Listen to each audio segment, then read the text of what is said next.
So, good afternoon, everyone. We finally arrived to the closing session after this very stimulating and intense 3 days of conference. We are very both proud and happy to be able to not only conceive but have the presence of all the participants.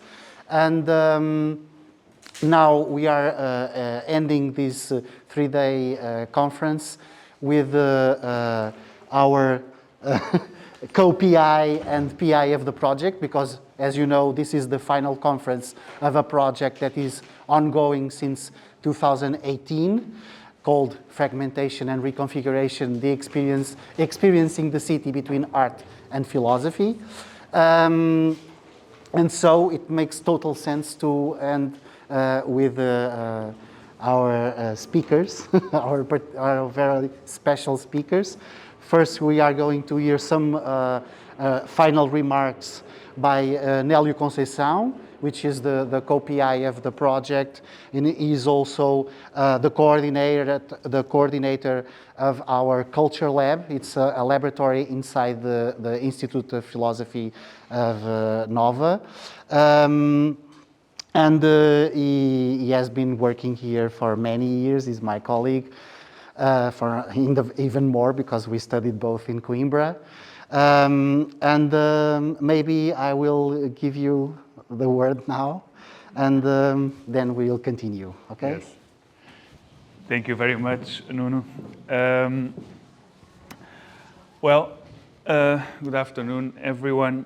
In my few words, I'm not doing a presentation. After all, I kind of embodied the role of the organizer, so I'm organizing. But at the same time, when we were finalizing the program, we were reaching to the final format of the program, I thought it would be interesting also to at least attempt to do something. And because it's too easy to improvise in Portuguese, I'm going to improvise in English. So it's also, but I have some notes here. The first few words that I want to say are, of course, are not an improvisation, are words of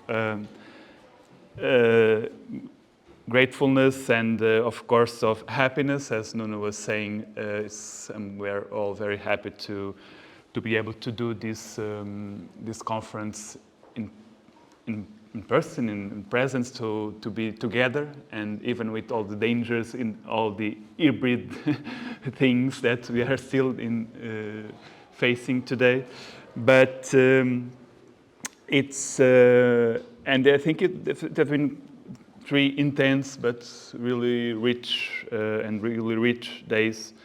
And I want to thank all, of course, all the participants, those who proposed, who did their proposals and came here. They traveled from so many different countries. Of course, I want to thank also our keynote speakers, who brought their knowledge and also many proposals and many questions that we have to answer in the future and to deal with them. And of course, I need to thank a lot to the team of the project, the whole team, the whole 18 or 19 members. A few of them are not present here today due to several reasons. But they have been the drive behind the project. Of course, we can give the conditions, give our colleagues the conditions, we can plan things, but without people and without these small communities that are formed in projects, there is no knowledge, there is no real sharing of knowledge.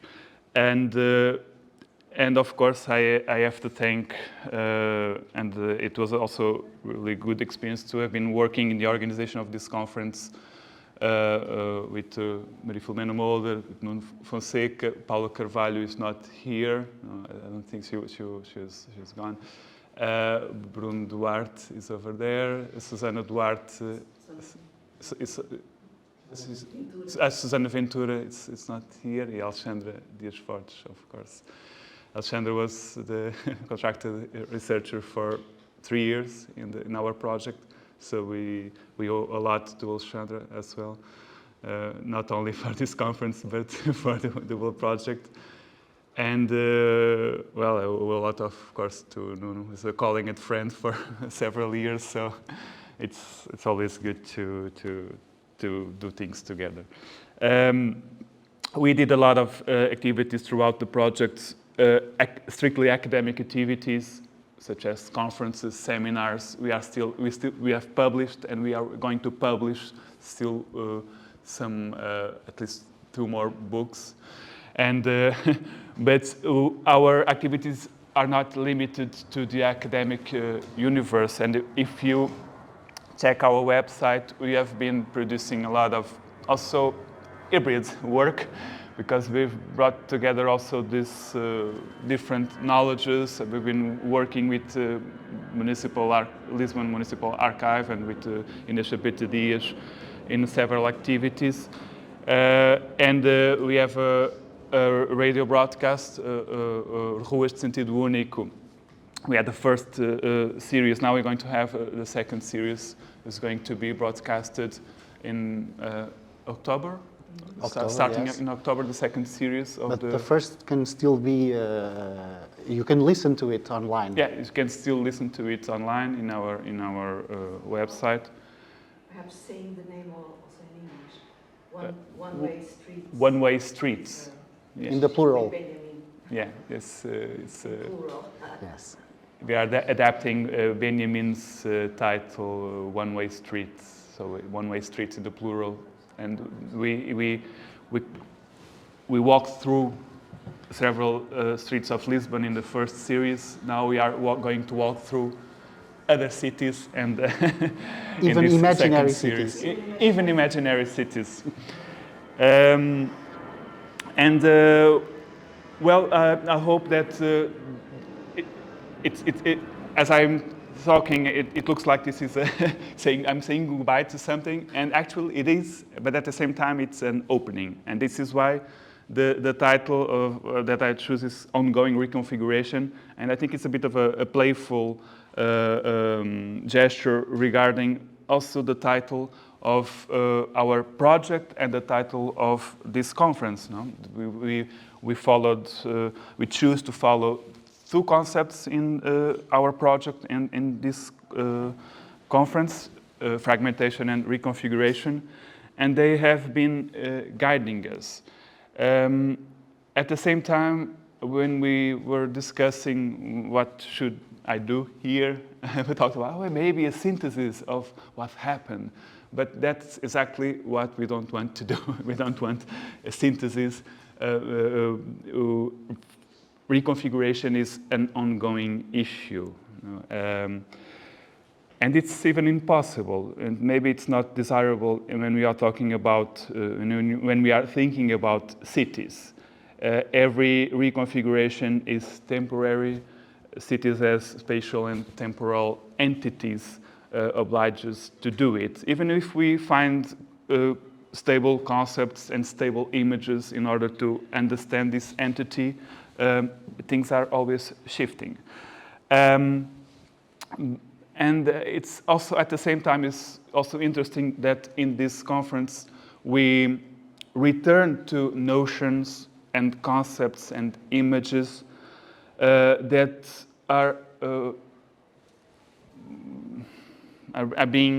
that we have been recurring to at least for 100 years or more, and listening to talks about Zimmel and Benjamin, and coming back to issues from the beginning of the 20th century to the 19th century. It makes us think that, well, the reconfigurations are done also in this relationship with the past, with what disappeared or had seemingly disappeared. And we started with ruins, and we started, what I'm doing here is just like picking up fragments of what I got as a fragmented spectator, because I couldn't be in the simultaneous panel in both. So it must be a partial exercise. So, and what we started with ruins, with Fabrizio Desideri, and with a task of deciphering. And this is something that is still contemporary, looking at going back to these images and going back to these gestures of deciphering, and cities as entities in which this element of learning to read, learning to look, learning to interpret, and at the same time be aware of the fragility of all this. And not only the ruin, but the very idea of the political and this need to rethink the political, the different approach not to the city. For instance, in terms that Kishik brought us, related more to the subject and to the split within ourselves as a mirror of the political that, for instance, Paula, Cristina, Pereira brought us, and approaches related to the ambiences and the idea of the possibility of attaining different layers of our urban experience.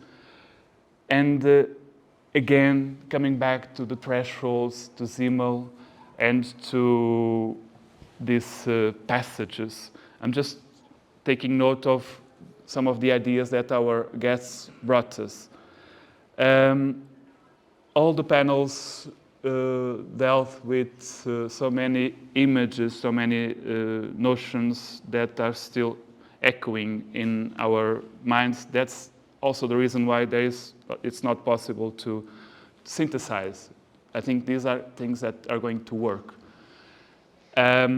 But still the element of repetition, of coming back, I think is the element of thought itself, and rethinking the city and thinking the city is also an issue of repetition.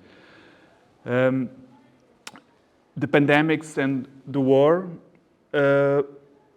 were present in several conferences and several presentations, as topics that are, on the one hand, unavoidable regarding our historical conditions, and on the other hand, as topics that are directly related to the cities and to the way we inhabit cities. And we all felt this with the pandemics.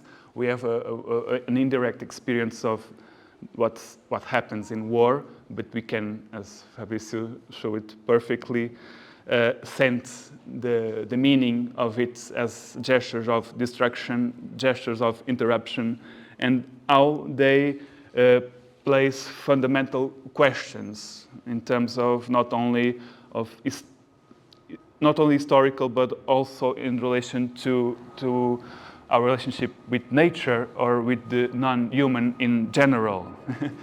It's sort of these events that take us out of this anthropocentric perspective. And to think of cities out of this anthropocentric perspective could also be interesting. So what I'm now doing is just to bring some questions from my personal perspective. What do I take from this conference? The questions, the things that I don't solve, the things that I would like to solve in the future. So one of them is this one, the impact of the catastrophic or these events that take us out of this stable place. Because these are disruptive events, but this can also be seen from a much more daily perspective. And it looks like some of these, some of the contributions that we've been listening to these last 3 days concern also this possibility of decentering ourselves in relationship to space, and how our daily life is full of habits, full of these patterns full of doing the same thing of a repetition that is not productive. And a lot of presentations brought us other ways of escaping these habits of looking at our urban life from a different perspective. This concerns, my view, a dialectic in which there is no solution. There is a permanent tension between being absent-minded and paying attention in a city. And this concerns mostly the subjective perspective and a subjective understanding of experiencing the city. We've been listening to, I would maybe classify, this is perhaps a bit superficial, but we can look at the city from a more materialistic point of view concerning the broad view, the broad processes, historical processes, capitalism, technology, and community. But we can, and we have been looking at also to the subjectivity, to what happens in our self, in our spiritual life, in our subjectivity. We can call it whatever, and how these things intersect or not. Zimmel is a classic because he studied these things and how they intersect. But I would like to call our attention also to this issue of subjectivity and how this permanent tension between being absent-minded in a city, either because we are involved in our daily life, in our daily tasks, or because we are empty or fragmented to a point in which we are unable to have initiative. And at the same time, what we are demanding here is to pay attention. Pay attention to what is happening. Pay attention to what you are doing. Pay attention to the crisis, to the catastrophes, and so on. And I cannot solve this, and I don't want to solve this, because it's not like if one is bad and the other is good. Being absent-minded is also part of our everyday life, doing our things. So we will be discussing also this, like the surrealist proposal or the situationist proposal. They are an attempt to go beyond habits or to enter layers of our experience in which we somehow relate and unrelate with everyday life. But this letting go, being it guided by everyday life or by chance, it's something that we cannot escape from. And letting go means not thinking, not controlling, not being able to stop. And at the same time, all these processes, social and cultural and historical processes, they demand us to stop and to interrupt things. So this is a conflict, I think. I will unfold this tension in other tensions between let oneself go and be vigilant, between action and inaction, between orientation and disorientation. How can this tension be rich or can be productive? How can we think with these terms without having to resort to a binary thinking? And I would like to finish with the beginning, and the beginning at least for the title of this project, which is called in English Fragmentation and Reconfiguration, Experiencing the City Between Art and Philosophy. So I'm talking about the project, not the conference now. The first pair of these concepts, fragmentation and reconfiguration, they came out of a single gesture that I was doing. We were discussing this, and there is a conceptual origin. Of course, I will talk about it, but there was a gesture that is related to this. I was sitting with Humberto Brito, who is not here, is in Zurich, is a colleague, is a team member of the project. We were sitting in Avenida de Berna, and they brought a few photography books, and we were leafing through the books. There were books about cities, and we were having the experience of fragmentation and reconfiguration, because every book was proposing a sort of singular fragmentation of a city, of different cities, and we were leafing through the books, and we were, oh, look at how this photographer enters the city. Look how does he reconfigure the city with these fragments. And he's photographing a homeless person from the perspective of the floor, and how does this changes the way we experience a city. And this gesture of fragmentation, reconfiguration, it's not pure, it stems out of the, this is just to highlight that this is a project that stems out of the artistic practices, out of what is being done in terms of forms of art. So that's why we have colleagues also from working with photography and cinema and sound arts, sound studies, and literature.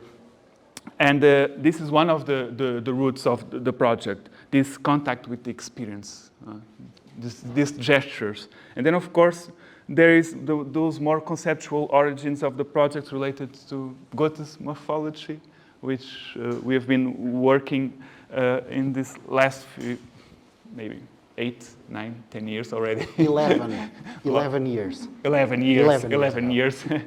And how this method without an object, as Filomena stresses so many times, how this object can not only help us to think these processes, these aesthetic processes, but also how it helps us relate to other concepts and other authors.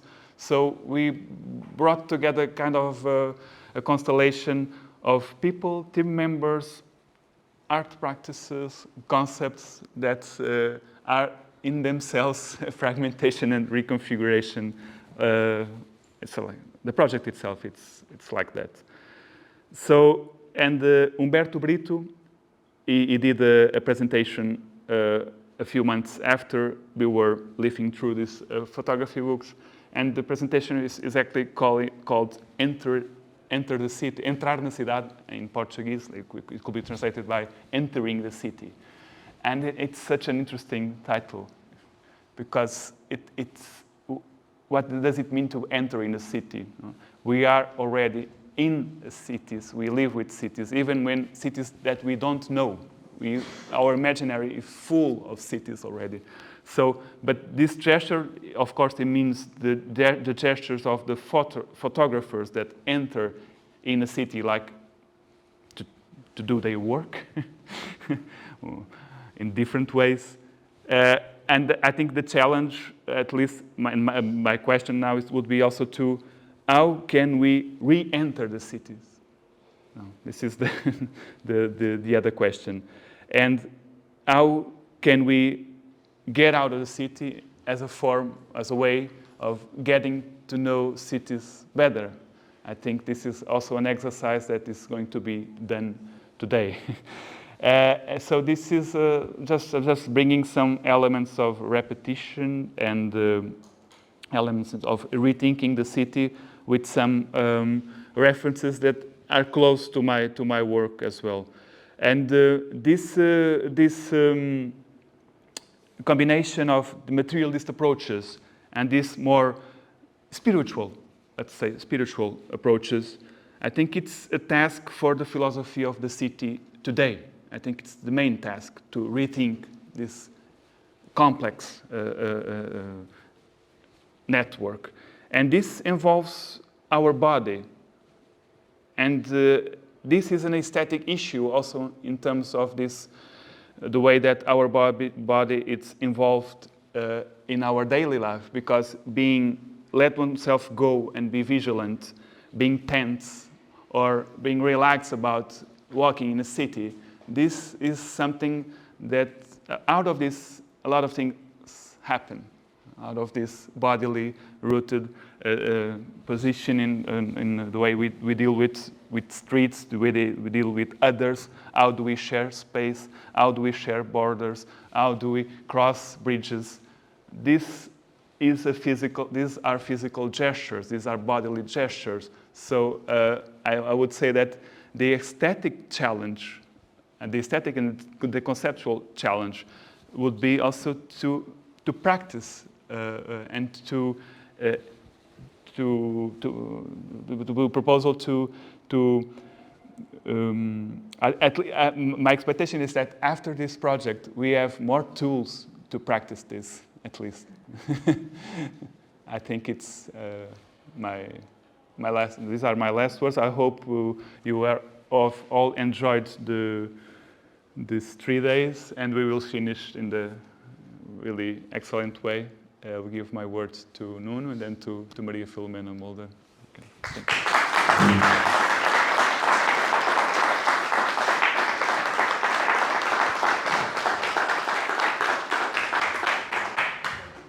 Well, thank you very much, Nélio, for these final remarks. But after the final remarks, we will have our final conference by Maria Filomena Mulder. For the Portuguese ear, I didn't have to present her because everyone knows Maria Filomena Mulder. But for those who are not Portuguese, and maybe for some, I will say that Maria Filomena Mulder was a professor in this faculty for many, many years. She began working on many authors, but first in the morphological thought of Goethe, also studying Benjamin for many years, Wittgenstein, Nietzsche, Kant, of course, Hermann Broch. She has many books and many essays on all these thinkers, but also on art criticism. She has written a lot on the work of many Portuguese and foreign artists. Of course, she is the PI of this project. And today, she is she's going to talk with us, inspired by a movie, a Portuguese movie that is very important in the history of Portuguese cinema, called Trás-os-Montes, by António Reis and Margarida Cordeiro. And it was a very interesting choice because we are trying to think about the city, and in this movie there are no cities. There is an absence, but this absence is probably what inspires us to talk also about the city. So with no further ado, I will we are now going to listen to Maria Filomena Mulder after she's being prepared with her microphone. And so... Obrigada.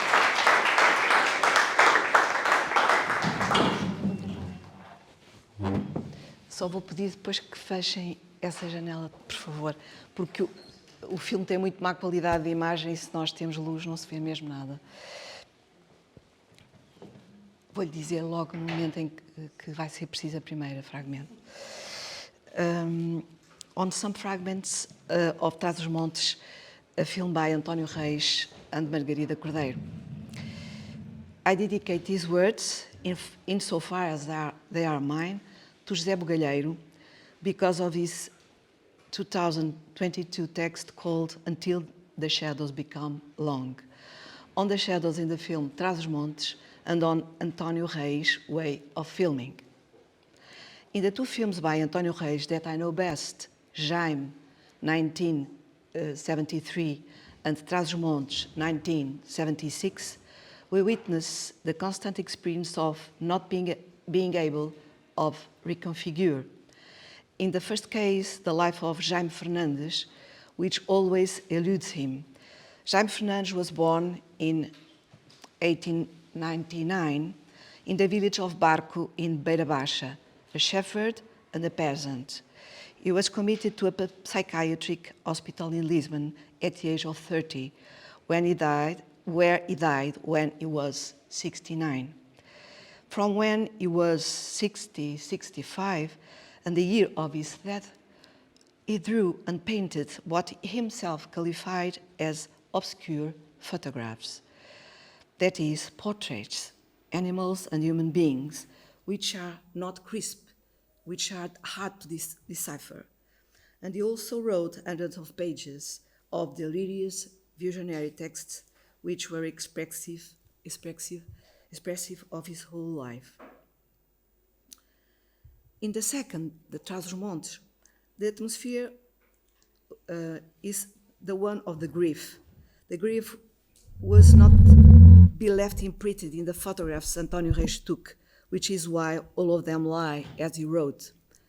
That man, those villages, those mountains, those animals, that cold, those voices, resist reconfiguration. But they may be more docile towards figuration, that is, by allowing always and once again that resistance to be sensed. It is to Trás-os-Montes that I will devote myself to. First clarification. I have ruined, mortified, perhaps not only in the Benjaminian sense, the original montage without any pretension of substitution or as a proposal of a new one. We are going to see please a moment. There are 8 fragments, some of them a triptych or dual fragments ensemble. And my idea was to show them in a sequence immediately, but it's not possible. We cannot do this. Then Susana Viegas is going to help me to show fragment by fragment, which perhaps is the thing to do, because it's not a real montage. But I continue. It's a kind of montage. I have been mortified, as I said, the original montage. My operation is not artistic, filmic. It has to do with the selection, in fact, many selections, different selections, of scenes, which I call fragments, that create their own logic. As every montage, this one is also index sui, an expression of something that enables it to be a montage. The whole film is a formidable, almost sumptuous collection of fragments that fit together, guided by the movement of the boomerang, a concept used by António Reis himself. Second, clarification. I am writing an essay that might be called a close reading, but in a rather wild fashion, without taking the procedure as an attitré, hermeneutical technique. It is a montage in a Benjaminian and Goethean sense, manner, which does wives deductive and inductive operations, since the montage, as I have said, speaks to itself, it is index sui. On the other hand, most words coming out of my mouth were not born in it, but of the mouth of António Reis and also of the mouth of the characters in the film. Which fragments are those? Now I'm going to describe them in sequence, but now we will see them, each one of them, and after I will speak about it. There will be a discontinuity, a natural discontinuity. First fragment.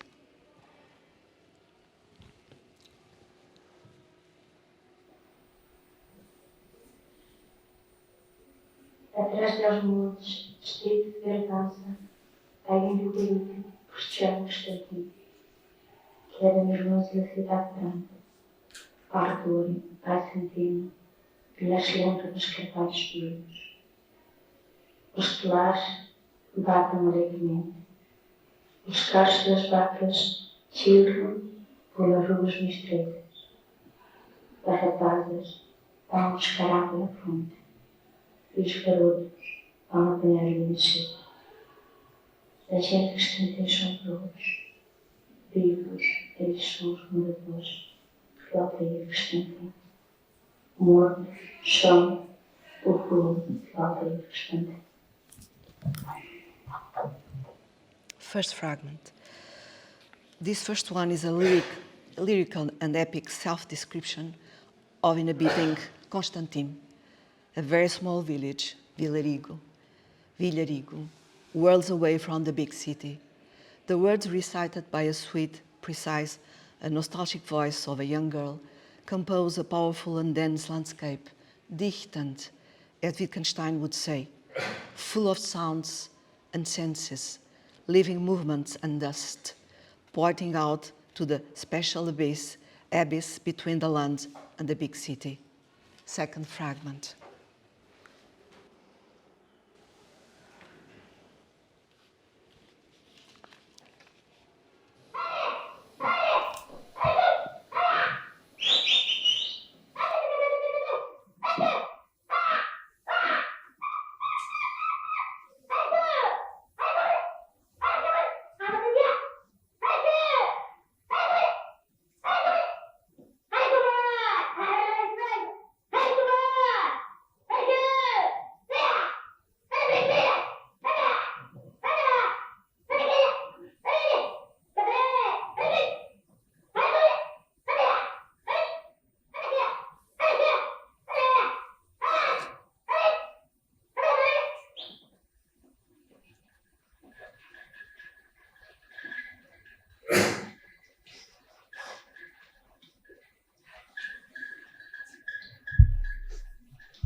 Second fragment.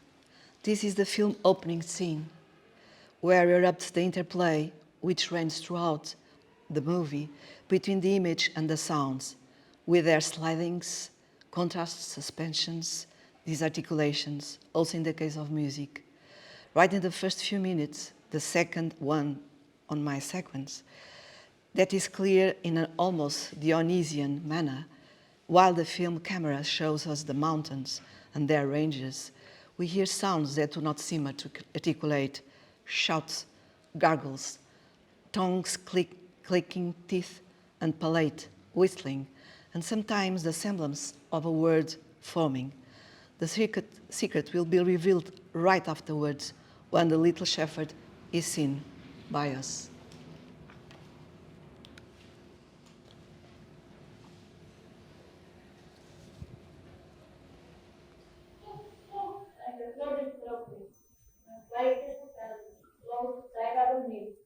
Vai à escravaria lavrar dos cavalos. O mais forte é o cavalo dele, e o outro pensamento, esse é que há de fazer. Mas o príncipe enganou-se e trouxe o cavalo dele. A branca flor ficou muito aflita, mas não havia tempo de perder. O filho 3 vezes é isso. Enquanto que não chegar, é por mim se contar. Montaram o cavalo dele e fugiram. Lá embaixo chamava o pai. Branca flor! Senhora! Não me escape.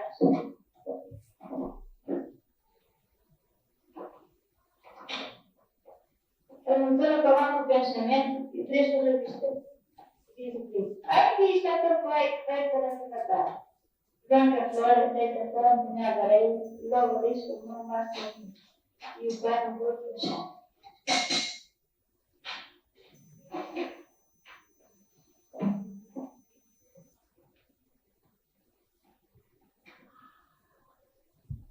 Mas quando estava a dormir, a velha príncipe adormeceu e ele não esqueceu da branca flor que tinha a visão. Ao fim de 7 anos, lembrou-se da princesa branca flor, mas não encontrou os sinais dela. Durou muito. E um dia ao dizer que a princesa branca flor tinha ter sido vendida como escravo. No estado prisioneiro há 7 anos, na terra de Babilônia.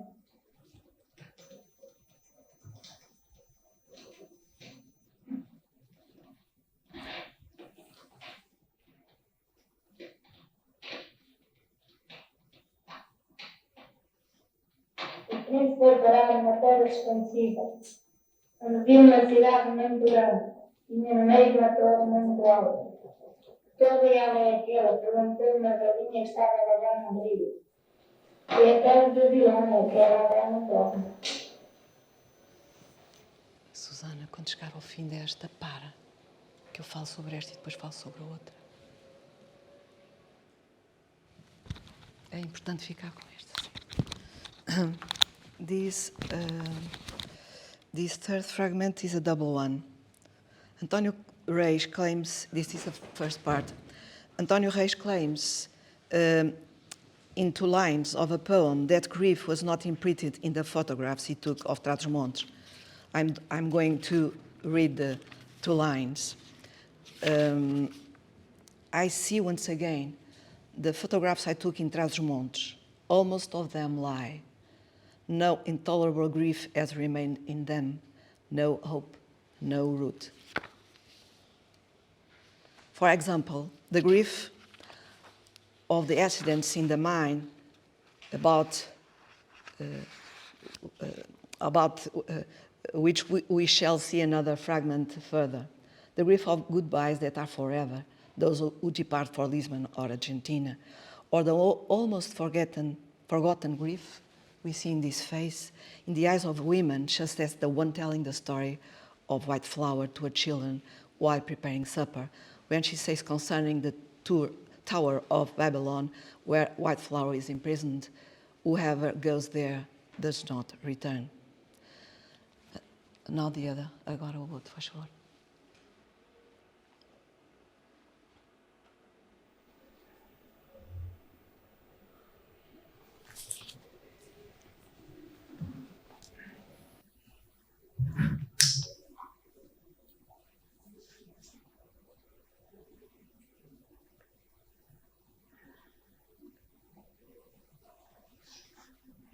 Eu agora faço tudo, mas eu devo passar por tudo.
This is the second part of the 4th fragment concerning the director's violent request made to the peasants to gather and eat snow.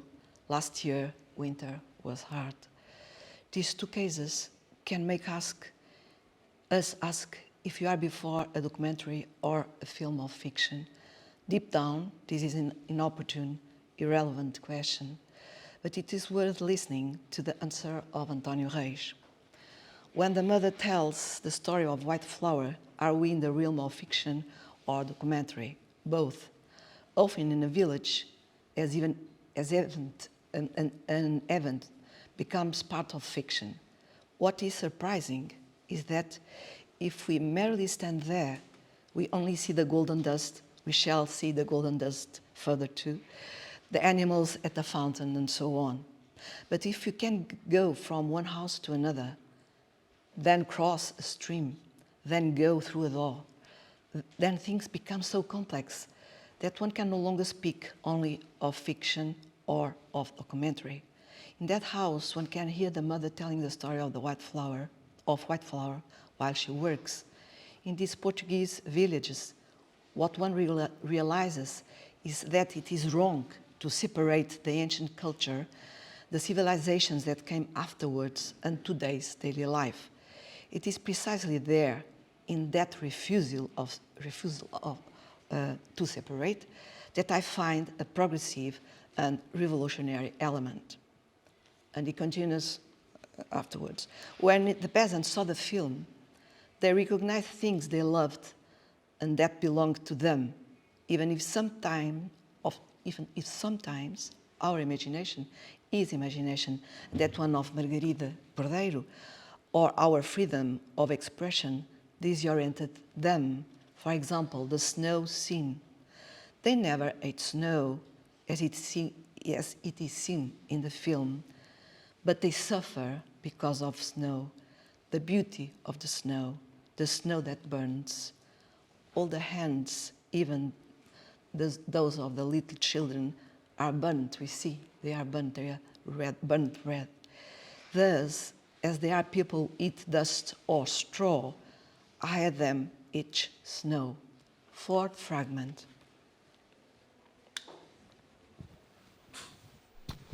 Folhas verdes.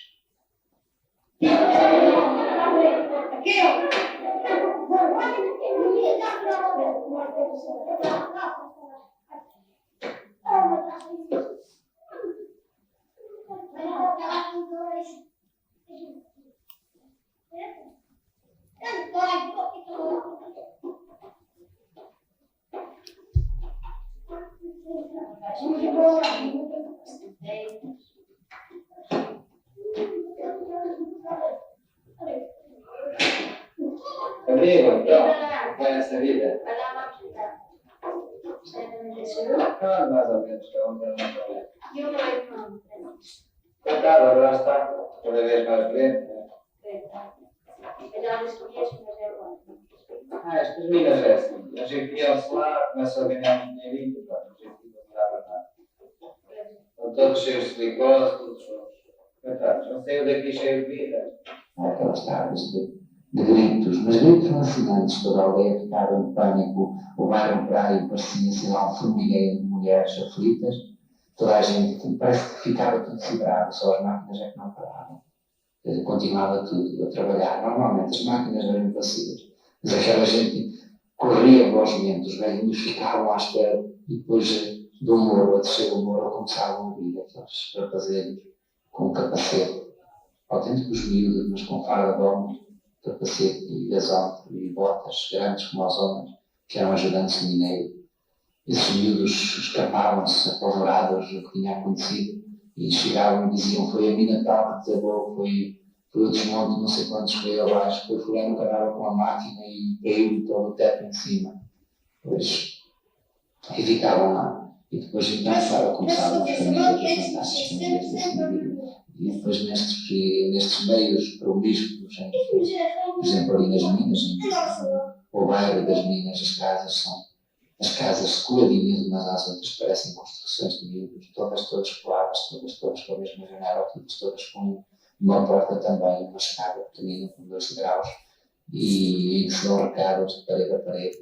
Pois essas pessoas conhecem-se, namoram-se de parede a parede. E essas pessoas, ao fim dos anos, são todas parentes umas das outras. E quando não há parentesco efetivo, há pelo menos uma massa de amizade, há pelo menos um compadrio qualquer, porque parece, eu não sei já nestes caminhos, pessoas casam-nos com outras, as pessoas, uns são filhos de outras, outros são primos, outros são gêmeos, outros são netos, outros são não sei quantos, e quando não existe nada disso, as pessoas têm necessidade de não se ligar a ninguém, até dizem, olha, a próxima filha de não, vamos escolher fulano no partido, e acabam todas por se qualquer coisa na rua. Um desastre desses atinge toda a gente e profundamente.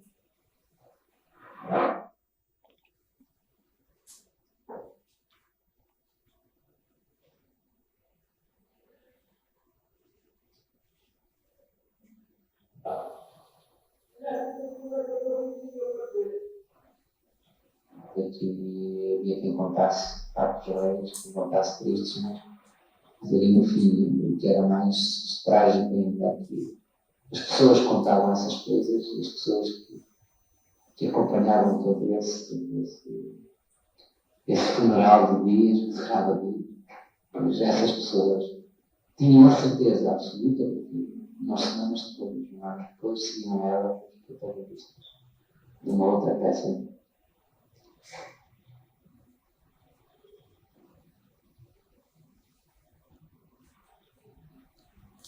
Eu não sei, a minha terra hoje, a minha terra tinha tanta gente, muita gente, a minha terra já era uma terra onde se vivia, hoje é uma terra de ausentes. Tem lá o nome, tem lá o vazio. Aqui morava assim, e há quem morava assim.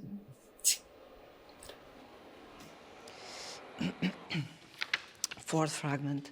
First we see children play, boys and girls, which are rarely present in the film. On the contrary, women are more present than men. Most of them wearing black, their men are already there or far, far away. Then a man comes, the son of a miner. It doesn't look like a peasant. He makes conversation with two women working. One of them has a brother, Francisco, who is a miner, is very ill. And I quote the son of the miner. As far as mines are concerned, it's always like that. They go in there, they begin to earn some nice bread. They're all full of silly causes, all of them. Those afternoons of heart-rending cries, the whole village was panic-stricken. The workmen's quarters looked like, I don't know, it looked as if everybody was paralyzed, only the machines wouldn't stop, the machines would be impassive. But those people, they run fast. The old folk stood there waiting, coming down the hill. You could see those youngsters helmets on, real kids in manly gear. They helped the miners. Those kids bolted in terror. What had happened? And they came and said such and such mine that collapsed. It was this or that structure that tumbled down. It was the fellow who worked the machine and the old roof came down on him. Such a disaster hits everybody and deeply. What was most tragic, the people who accompanied the long funeral, which lasted days, while those people were absolutely sure that a few weeks later, a year later, they'd be the protagonists of another similar play. I don't know my land today, alas. My land used to have so many people, for it was a land where you could live. And now my land is a land of absentees. They have their name there, they have their emptiness there. Here lived such and such, and there lived so and so. I quote now António Reis. The voice of that you hear, a bit violent, a bit oppressed, is the voice of a character seen only briefly in the film. It is the son of a miner. His father spent 50 years working in the mine. The voice of that man is traumatized. He speaks of the old community of miners that used to be peasants. In our film, we never speak of communities, of villages, but their existence must be felt. They dance, walk together in the dark. It is remarkable. They dance, they walk together in the dark. The voice of acts as a counterpoint to the life of the miners. There is always an intersection, a dialectic of sound and image, which interests me much more than all the raccords, ellipses, and other rules of the handbooks of cinema. We made the sound synchronous. We organized blocks as if it was possible to have a symphonic sound. They are units, which in fact will sometimes have repercussions further along. Fifth fragment. in 3 parts. We see 3 parts in sequence. O pequeno lugar onde nós descemos não quer a cerca na fronteira, antes pelo contrário. A longura é tão grande que nunca nenhum de nós foi olhado. Tanto são os altos e praios desertos, tantas as pleinadas ricas que teríamos que atravessar. Mas, mais longe pela fronteira, se podem comparar as lonjuras, e mais ainda pela fronteira está a capital. Pelas lutas da fronteira, recebimos às vezes algumas novidades, mas da capital quase que nada, por se dizer. Quero dizer que nós, homens do povo, deste lugarico e dos outros lugares e lugaricos, porque são criados pelo governo, terem boas comunicações com a capital. Pode passar. Ao menos, por quem lhes digo, só podem receber alguma ordem cada 2 ou 3 meses. Por isso, irem estranho no nosso pequeno lugar, e agora me espanteou de nos ver drobar tão quietos e calhados com todas as medidas que se tomam na capital. Para a gente do lugar, a capital é muito mais desconhecida que o outro mundo todo. E haverá de verdade na vila, onde até perdesse a vista, as casas topam umas das outras, num cacho ainda maior do que do alto dos nossos montes se pode ver, e onde os homens se apertam amontoados uns a contra os outros.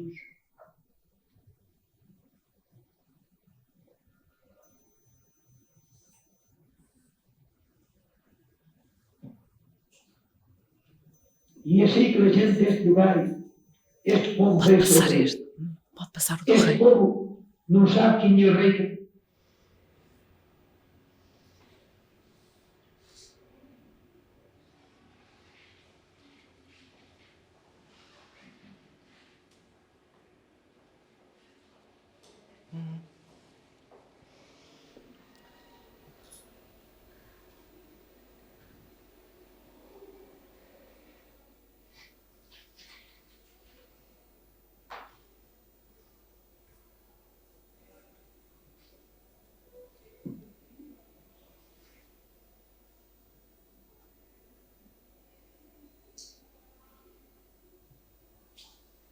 E isto, o que este povo faz das memórias do passado, las de agora, confunde-las com os mortos.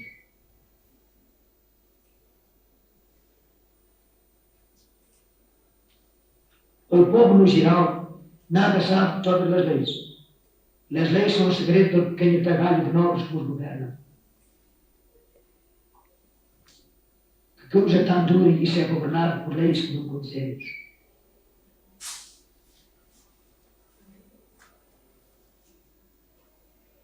Eu não falo agora da maneira, ou maneiras como ele gastou-se para onde queiram e melhores convém. E também dos males destas torcedelas, só para estes escolhidos, com prejuízo de toda a nação.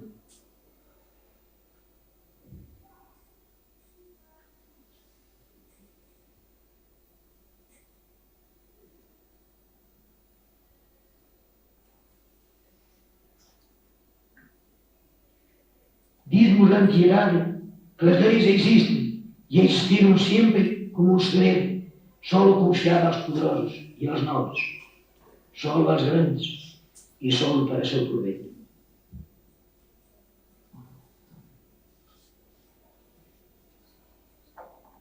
Mas isto um dia nem pode ser mais que coisa antiga.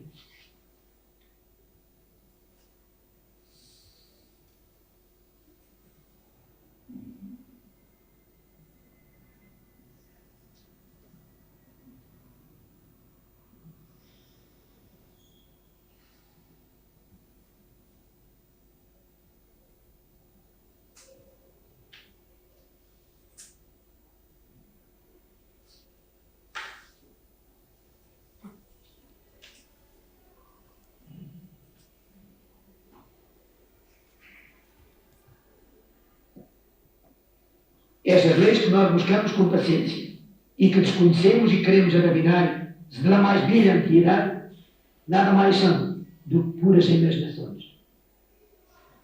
Talvez que, na verdade, ainda nem sequer existe. Agora a outra parte.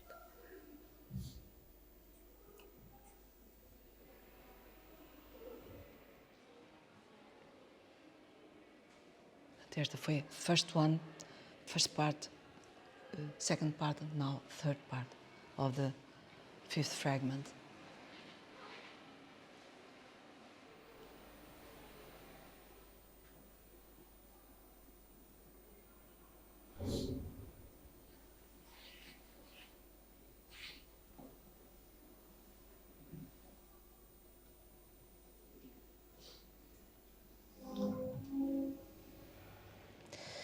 This fifth fragment originates from the recitation of excerpts from Kafka's The Great Wall of China, in Mirandês, Asturo-Leonês, in Portuguese territory, in three separate moments. In two of them we see two men, one with a grave and serious countenance, and the second with a beautiful, severe, and luminous face. Between them, a landscape of women, men, young people, and children who glide away before our gaze and disappear. In the third moment, where we witness the exit of a multitude of people in the middle of the night carrying lights, perhaps coming from a cave, all wearing a heavy boiled wool cape similar to the one worn by the former man. It is like a bloodletting, a flesh flood, a demand for community. Let me recall some Kafka's lines. Our little village is not situated near the frontier. On the contrary, it lies at so vast a distance that undoubtedly no one of us has never seen there so many are the high desert plateau or so many the wide fertile plains to cross. And nevertheless, much further than the frontier, it is possible to measure those distances, if it is possible to measure those distances much more remote even than the frontier, there stands the capital. To the village, the capital is still more unknown than the next world itself. In the last century, the very capital was destroyed. A new capital was created, a long way off. Then it was destroyed as well, and the old one was reconstructed. And all these didn't produce the faintest repercussion upon our small village life. Nothing changed, and we felt happy about it. For the second part, this is what they do with the memories of the past. As for today's, they mix them up with the dead. The people ignore everything about the laws. They are the secret of the small group of noblemen who govern us. What torture it is to be governed by laws we don't even know about. Tradition says that laws exist and have always existed as a secret imparted to the noblemen only for their own profit. But that is only an old tradition. These laws we ignore and patiently try to guess time out of mind are really merely fancy imaginations. It says imaginações. Nothing more. They don't even exist after all. The third part is related with the nocturne community. Now I'm quoting António Reis. We translated the text by Kafka to a sub-dialect in this epoch. It was not recognized as a language autonomous. And all of a sudden, the text became very guttural, very expressive, filled with an extraordinary force. The laws of the community are flexible. They are transformed by historical becoming. They are, of course, oral laws. They are not made once and for all. They are flexible. It is because they are thus flexible that It is because they are thus flexible that they were whipped out by written laws. One day a shepherd takes the sheep grazing. The other day it's a different shepherd. There is a sort of primitive communism in those regions, And one feels that sometimes they are closer to the future than city people. For example, if there is no water in Lisbon for 4 hours at this epoch, in this time, I remember very well that there was lack of water during a day, for instance, after the revolution of April 74. For example, there is no water in Lisbon for 24 hours. There is collective neurosis. Look how a peasant, in the midst of the hardness of his life, faces snow, fire, heat, and so on. With what resistance? António Reis then continues his analysis and goes beyond the one one sees in the film. Because those people are not willing to always be on the losing side. When they see their children return from Europe, they begin to realize that it's not worth it. It is not worth it.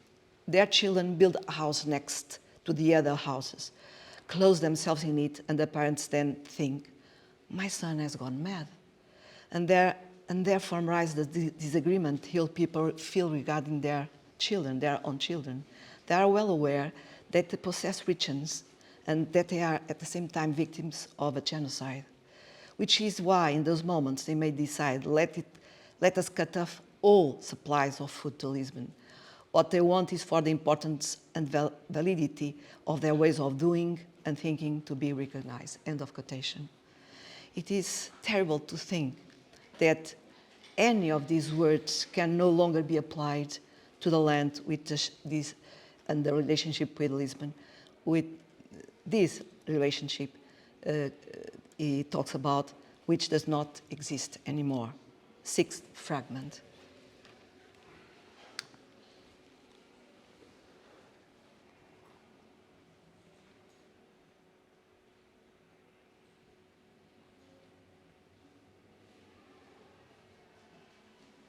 Um bocadinho mais à frente.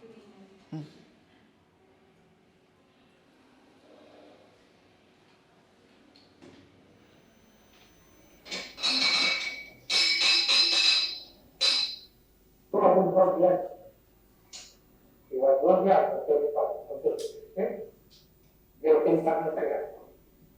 Agora, aí, eu tenho muita responsabilidade, é pegar, depois, não, para mim, porque está por ela, não? Eu venho aqui, sei que está por ela, não foi nada muito, é isso, eu não trabalhar, está comigo, já vou vacinar.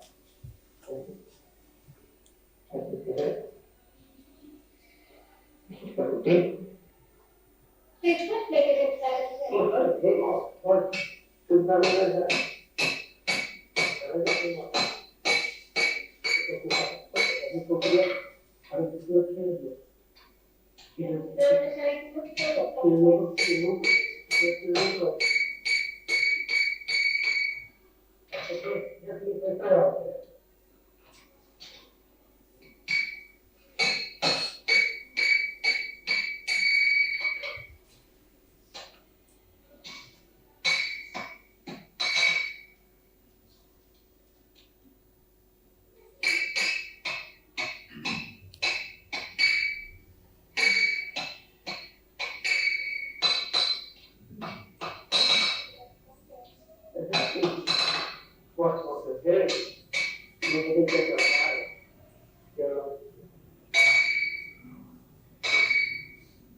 The blacksmith's lament, the love for his craft.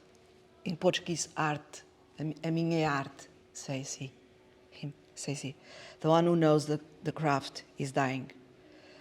When the blacksmith laments people leaving the village, that refers precisely to the mutilated children and to the dead of the colonial wars.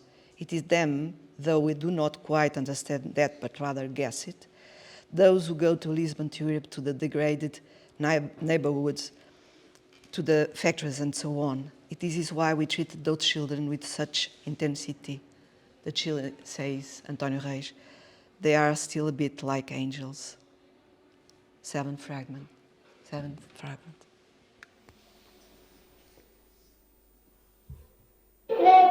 Sim. Então, da direção de Deus.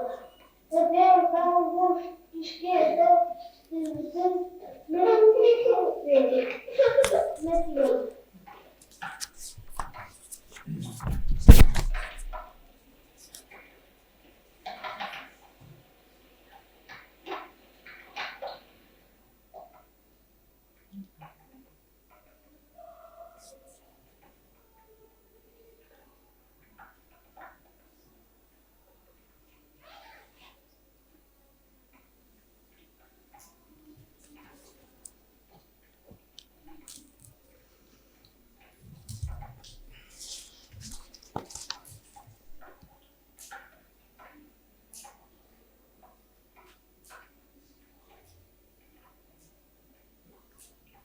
não fica ontem, eu sigo agora a filha da Margarida, amanhã muito. Já acabou. Before we see the child reading the letter from an aunt to his mother, we see a woman that says, "My daughter leaves tomorrow, she's going to serve." And then we see continue to see this woman who listens the letter read by his son, and we see how she looks tenderly at their sleeping children for a long time, and their precise awareness of the abandonment of the land, of the bloodletting. Last fragments, a triptych. They are the first one is not brief, but the other ones are very, very brief.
Second one.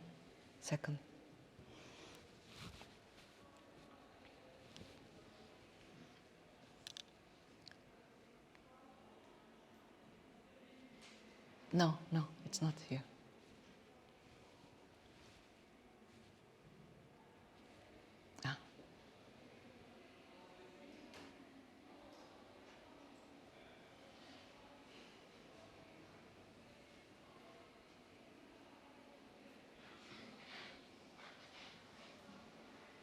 Is it the second one?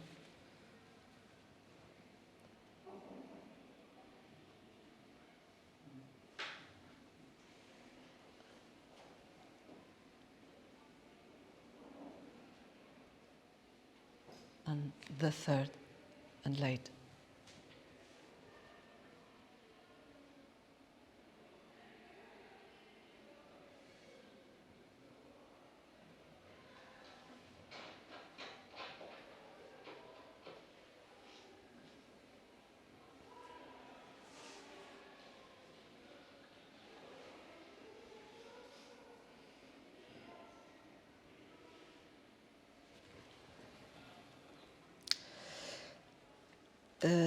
The first part of these last fragments, I would like to stress the terrible whistling, the hiss of the train, a long and mournfully cry in the night. I will not speak about the shepherd. José Bugalheiro has already spoken in this text I recall. The second part is a magical one, the magical herd, the golden dust. Not a sound is heard, only the flow of light and movement. And the third part, we see a woman wearing black, running and running, accompanied by a little boy. They keep on running and running. At the end, in the distance, it seems they stop far and hug each other. No city is present in this film, but the central nervous system of the modern city, the offsprings of the post-industrial revolutions and the radical transformation of Mores, resents its signals, those regarding the unknown law that no one may share or even know, those regarding the abandonment of villages, where the labor market and industry are sovereign, to the mines, to immigration demand, we have not seen, to serve, to go and become a maid, the young women. The expression to serve as the potency of generating a grammatical torrent in the Wittgensteinian sense. The sense of loss is overwhelming, the sense that of all that cannot exist but in that place, where everything escapes the law imposed by the mandate of the city. No, it is neither a longing for the past, nor conservatism, nor anti-progressivism, even if such concepts could be taken seriously. It is something other, which I cannot yet express unless to hear witness to what will never again return, similarly to when Nietzsche speaks in The Gay Science of the unfulfilled impetus to be Greek again. The boats have all been burned, says Nietzsche. Why bring this up in a conference on cities? The city is the dragon, the tireless shower with its ferocious jaws. The film is a guide to disappearance and at the same time a sea shard for the rediscovering of desires, gestures and sounds that await only a look to be awakened. Perhaps the best expression of Trás-os-Montes is that it belongs to the threatened realm of poetry, as António Reis says himself. There is in fact a tension, he says in the film, that tension is lyricism. It is always a threatened world. I believe the film is always undergoing a metamorphosis. The so-called final part, we see the long whistling of the train, must act as a boomerang. But I think any fragment can act as a boomerang towards other ones. It is necessary that the viewers be compensated by the lyrical space and time of the first part to endure what comes next. It is, end of quote, it is crucial to highlight the operative concept of boomerang, about what I have spoken at the beginning, and the experimental concepts of threatened lyricism and of film undergoing a metamorphosis. Thank you very much.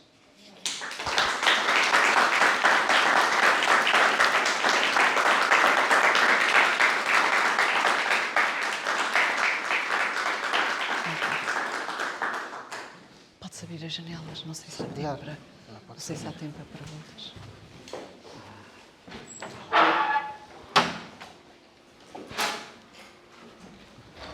Well, thank you very much for this wonderful talk and the opportunity to see these fragments. And now we have some time for a brief discussion of what we have just seen and listened to. So if anyone wants to comment or to ask a question, feel free to do it now.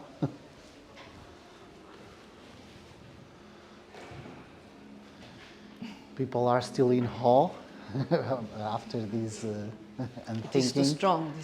This film is really one of the most strongest film I saw in my life. It is very intense. Each scene is like a new horizon, which cannot be reached. And the boomerang effect is always doing its job. This idea of boomerang is extraordinary. I think he is the best description. And also that he's a poet. If any Portuguese knows this, he's a poet before being and during being a filmmaker. But his force comes from poetry.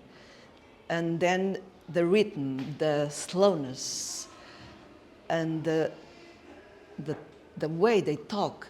This is has nothing to do with António Reis. It has to do with the people who live there, and he respects entirely. Sometimes the translation is not very good, because this Portuguese is so high, so rich, and the translation simplifies always. But I have not transformed the translation.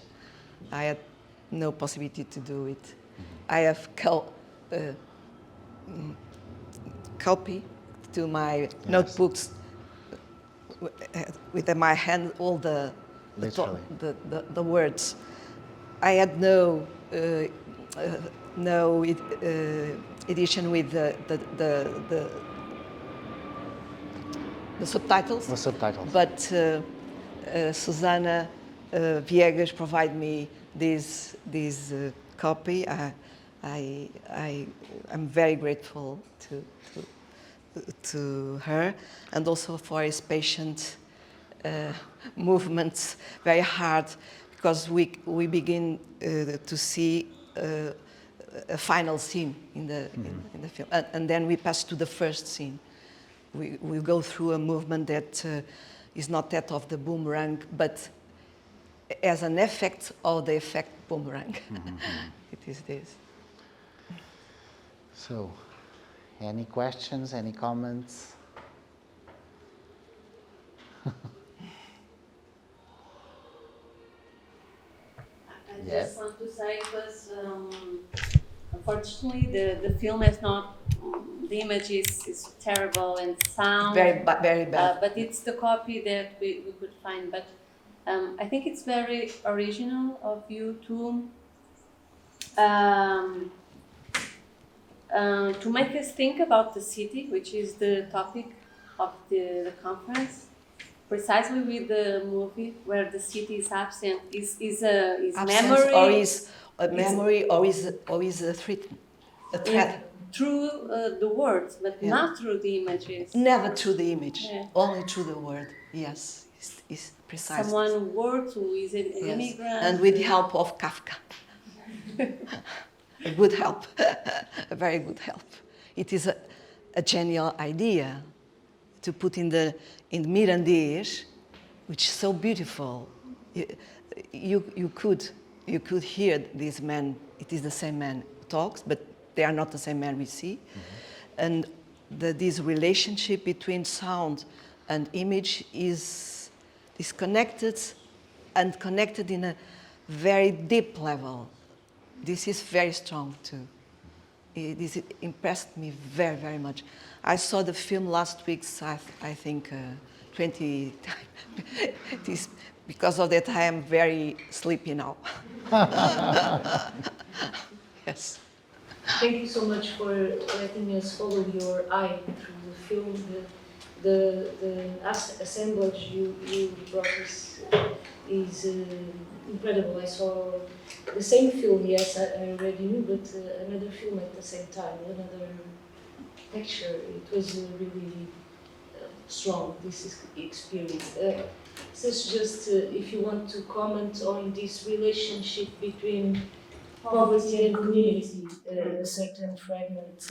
We see all the time poverty, and we see all the time the women working alone. The men are afar, and we see the games of the children. The children play all the time. There is a very wonderful scene, very long, where three children go through the land during the winter, and there is another part which is really magical, where two boys wearing medieval go through the land, but very, very far from their home. And they find magical people like Moiras Encantadas, and also two old men that are their herdeiros, inherited. The boys become the ancient people suddenly. And the old people say, "What are you doing with us? You are making fun with us. How can you be our ancestors?" It is incredible, but it is too much for a talk, I think. The film is almost 2 hours, almost, yes. We saw 22 or 23 minutes. You must have time to see this film, really. But it's a gift António Reis made for us. It's true. And José Bugalheiro is someone I admire very much, and he's worried about, and everybody is worried about, the sad condition of the visibility of this filmmaker. There is no edition of his films. No one can have a film. Only by these copies, very, very bad, you can search in Google and find that some of them, you don't see even their eyes. They are not visible. It's terrible. And there is a good one made by Cinemateca Portuguesa in 35 millimeters, but we must have a projector and pay. And then we have no projector and no money. It's not very heavy, but the projector, we don't have it. It would be impossible. Let me ask you.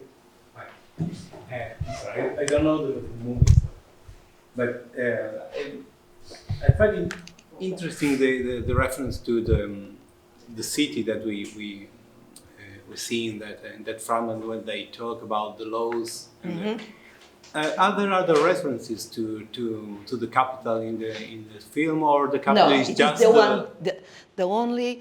There are references indirect. The daughter who is going to Lisbon, but no one talks about capital. Only from the text of Kafka comes this. Only because it is. It's like the whole landscape you have there of their own thoughts, but they don't express these thoughts. Only the eyes of women, they have a kind of mourning all the time. I see in the eyes of that woman who tells the story of my grandmother told me several times the story of the princess White Flower, and she was the daughter of the devil. And this reference to the Babylon, the Tower of Babylon, where she is imprisoned. And in Portuguese, quem lá vai não torna. The one who goes there does not return. And their eyes are the precise decipheration of this no returning, of being imprisoned. Absolutely. It is very, very... I think the António Reis is very, very clever. Do not explain anything. And we must collect the scenes very slowly and many times. Not change the sequencement. For instance, we can do with nowadays, stop in that scene and repeat and repeat and repeat.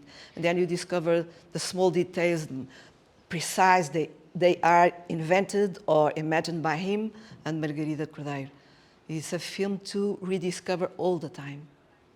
It's like poço. An impulse. Poço. Ah, it's like a well. A well, a mine. A mine of richness, gems, and unknown gems. Thank you, Pietro. Also, each scene has a particular way of make us perceive the time growing inside each of the images.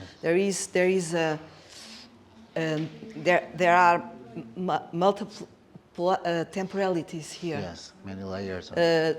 Many layers also. Yeah, yes. Yeah. That are confused or separated. The idea that we cannot separate this idea has crossed all the conference. The idea of no separation, try to not separate. And the idea of the atmosphere, for instance, I recall. But for António Reis, it's very important to not separate the all-day life, the quotidianity, the ancient memories, and the effects of civilization. For instance, all the girls have mini skirts. See, all. Even women that are married, which is impossible to imagine 10 years ago. It is incredible, this. Short, very short, some of them. This is the second time I saw the film. It's impossible, but why? Yes, in 76 it's possible, absolutely. But everybody takes it for granted, it's normal. But it's bizarre. It is this crossed, the civilized influence and the city, the mores are changing. Another thing that I found interesting, maybe because we were seeing these fragments in this context of this conference, I seen in these images, in these landscapes, the two possibilities at the same time. It could be an image of something that remains after the end of civilization, and I'm thinking the end of cities. So nature returns and takes over everything, or a very primitive landscape where it is filled with possibilities of building new cities where we could choose. But I see a third thing. I see loss, experience of loss every time. The two possibilities are real, but there is a transgression of them in this sense of loss that everybody is filled with. Yes, but I have to explain. I was imagining that I have no context about these images. Because these images, of course, were taken after the revolution. Yes. And this is a region in Portugal very far from Lisbon. Time. It's almost in the extreme part of Portugal, in the north of Portugal. The world is near. Yeah. Trás-os-Montes means beyond the mountains. And you know, when I was 7 years, my father made a trip. He had a new car, the first one, and throughout the interior. And we went to Trás-os-Montes. The trip finished there. And we crossed the mountain of Serrão. And Marão, it was really a mountain. Now there are 3 highways in Marão. Marão has disappeared at all.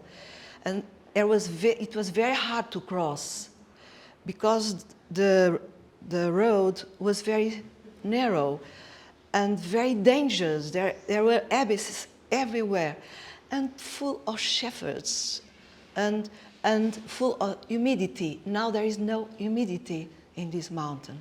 It is like a desert.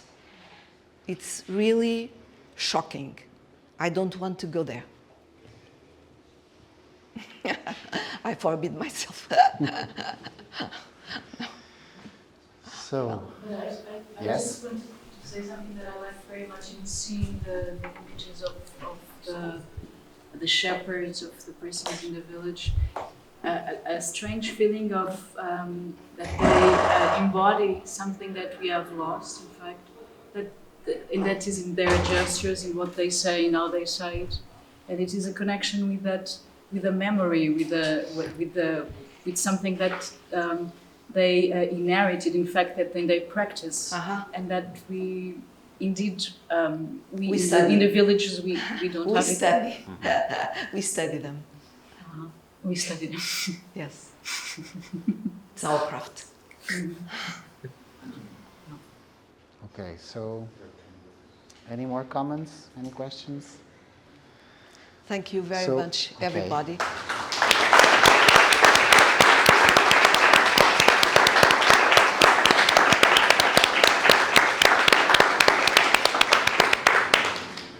Well, we finish here. We hope to see you in the future, I'm sure. For a next conference. A next conference or even another kind of situation. And have fun here in Lisbon if you can. And well, let's see each other again in the future.